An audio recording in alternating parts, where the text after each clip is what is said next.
Hello, and welcome to EDHREC's Upping the Average, where we take a commander's average decklist as compiled by the data on EDHREC and make some swaps to it to help take it from being a good start to a great one. Make sure you've got an umbrella, because in this episode, it's raining cats and dogs. Rin and Seri Inseparable are 13 out of 10 good dog and good cat.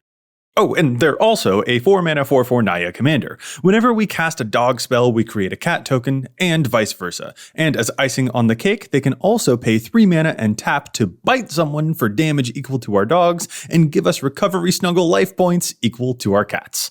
Rin and Seri's commander page is no mystery. Cats and dogs everywhere. One of the best details about it, though, is the high density of changeling cards, too. Since changelings are both cats and dogs, casting a changeling nets us 2 tokens for the price of 1. Let's get started by getting Rin and Seri's average deck list from the EDHREC average deck feature and loading it into the Architect deck building website. Remember that, as always, any swaps we make must either be cost neutral or help lower the total cost of the overall deck. Balancing a deck that contains 2 halves and a tribal deck at that is no easy feat. Any cards we add to add benefit to a specific tribe, such as pumping up our cats, would do nothing to help out the other half of our deck. So it makes me thrilled to see how Rin and Seri players have navigated that tricky deck building problem thus far. Let's see if we can teach this old dog some new tricks and help it out even more.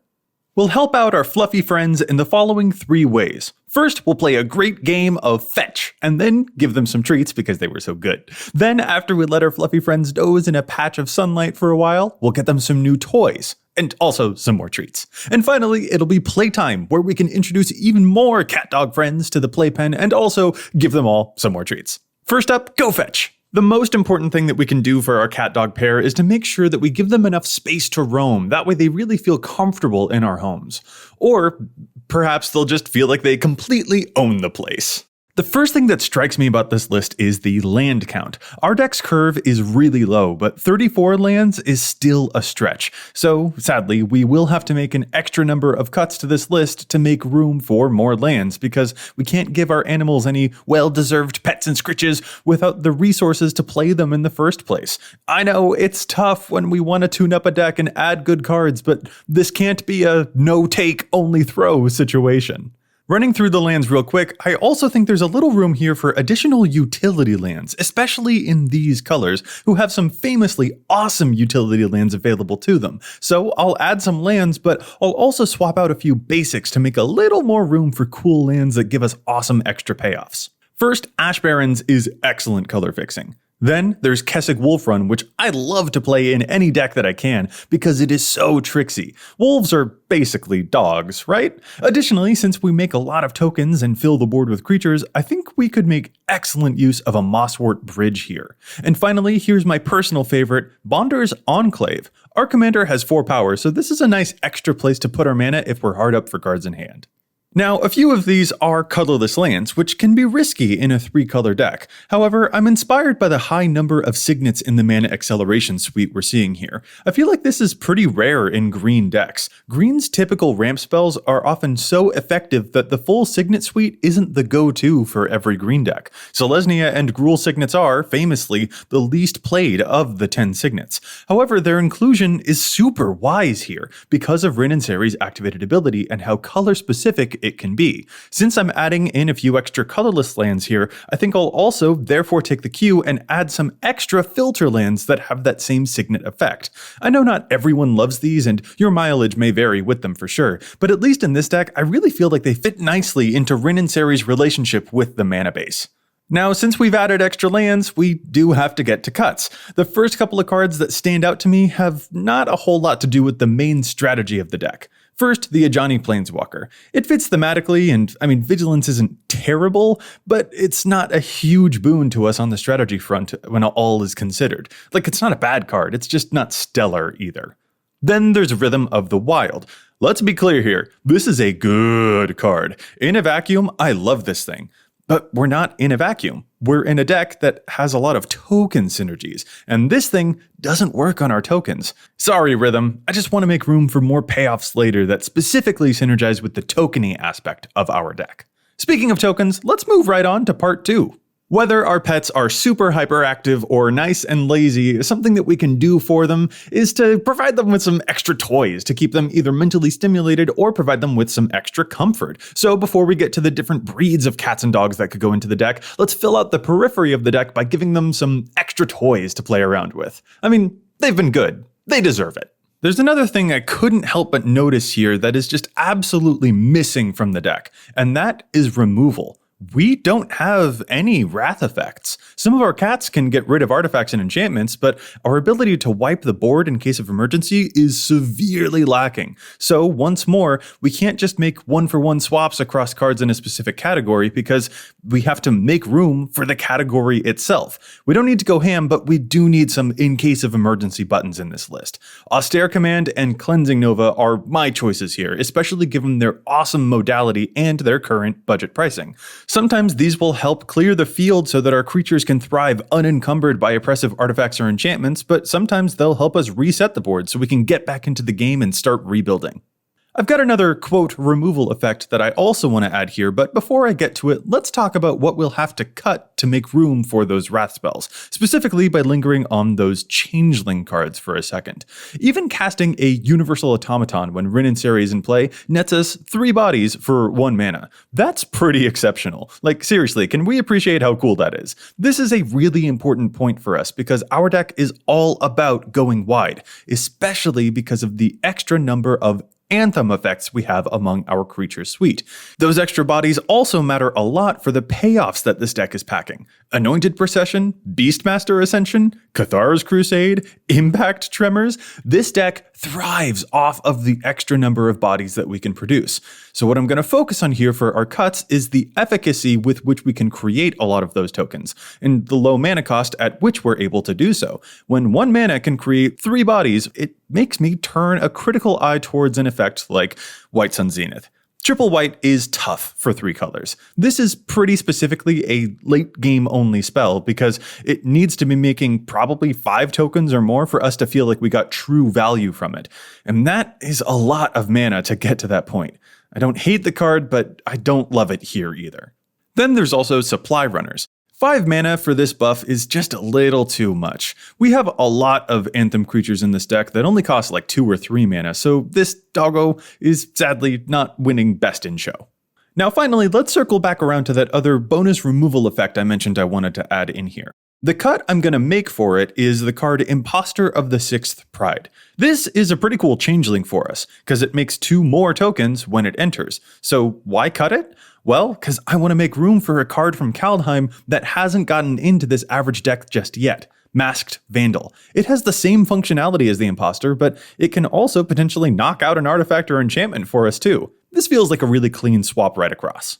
Now finally, I can't leave this section in which I'm talking about tokens without including a card that resonates with this deck's token-tastic abilities. The deck is currently just slightly hard up on card draw, so I'm going to throw another great ability in here, and that's the card Idol of Oblivion. Nearly everything we play creates a token, so this can be a really steady stream of card advantage for us. Plus, it costs a lot less money to acquire than some of those other big famous green draw spells out there. Alright, now we're moving to the final and most difficult section, because we gotta wrangle up all these animals. It's part 3, Playtime. Look, I don't want to cut any cards from this deck. The lowest score that I'm willing to give any of our pets here is an 11 out of 10. They are all such good boys and good girls. But we have to make room for some of the other friends who want to come play. So let's go. Dog Tribal is a little bit too new in terms of dedicated card design to have tons of tribal payoffs in EDH just yet, but cats have been around for a little bit longer, and they have a very famous cat tribal deck out there already. This is, of course, Arabo Roar of the World. However, just because our deck also happens to involve cat tribal doesn't mean that it'll have stuff in common with Arabo. Arabo's relationship to cat tribal is actually pretty different than our relationship to cat tribal here. Arabo will let the different cat-tastic Anthem cards bump each other up, sure, but the primary function of that commander really allows it to focus on powering up a single important creature and sculpting aspects of its game plan around the fact that it will have a singularly powerful creature.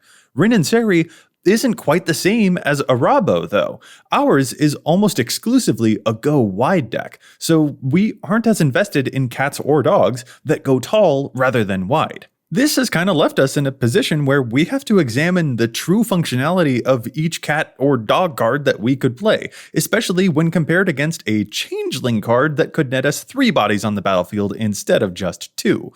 So when deciding which cards to add or to remove, I'm noticing that there are a couple of different categories that our fuzzy friends fall into. There are the pure token makers, including changelings with cool upsides, creatures that make more tokens during combat, or things like White Mane Lion, which can repeatedly recast itself to create even more good doggos. Then there are also the anthems, like King of the Pride, Pack Leader, and the absolute powerhouse Mirror Entity. And then there are also things like epic utility creatures, such as Kasali Slingers, Selfless Savior, and Keeper of Fables, which provide much needed benefits to help keep us in the game. P.S. Quick aside, heads up that Keeper of Fables doesn't trigger when your changelings hit enemies, but it is still totally worth running for all of the other tokens that it can work with.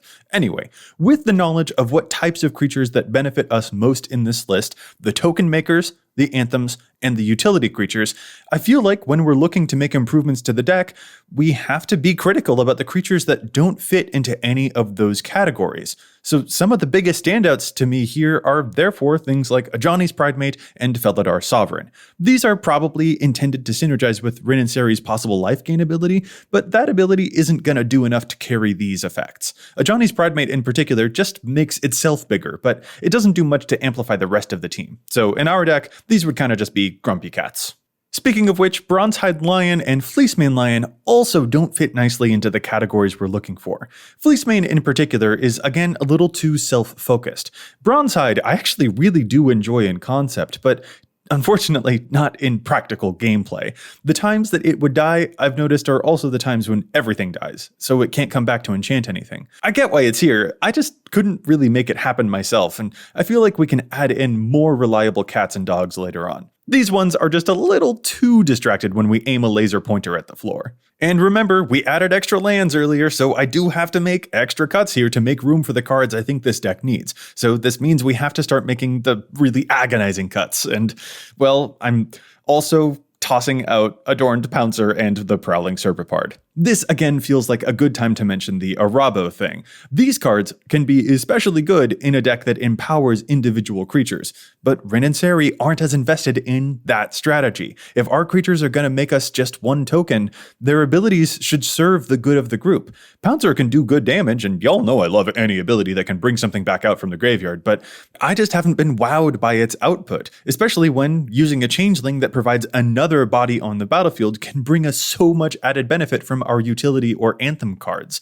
The uncounterable clause from the Serpapard is also really cool, but it's been my experience that opponents are more interested in countering our non-creature spells, especially since we make tokens whenever we cast creatures anyway. I'm not cutting these because I think they're bad cards. What I'm trying to do here is just make room for cards that I think might serve us just a little bit more. So let's get to those now. First, that Selfless Savior in the main board needs a best friend. Resolute Watchdog is getting in here. They attack and they protect. Then I was surprised not to see Bolthound in the average list. The anthems add up a lot when we're making this many tokens, so this is a very welcome addition to help turn our board into a very cuddly but overwhelming squad. Then, though this isn't a cat itself, the new Essica's Chariot isn't in the average list just yet, and I really think it should be. This is a great way to make more tokens. Love it. Next, there's one of my absolute favorite changelings, Chameleon Colossus. This will make us 2 tokens when it enters, and it can pump itself up to some incredible heights too. I critiqued a few of the other creatures I cut earlier for being a little too self-focused, and I've made an ordeal about our deck going wide instead of going tall, but I still love the Colossus, because it again produces 3 bodies for us, has great protection that can be used as evasion against the right opponent, and this thing can go so tall that it gets really terrifying if left unchecked. Finally, my last addition is a card that I think our Naya deck would make amazing use out of to get those combat steps well and truly game-ending. We make so many 1/1s that it would be a shame not to give them all +5/+5, First Strike, Lifelink, and Trample. What's better than a bunch of good dogs and cats? A bunch of huge good dogs and cats.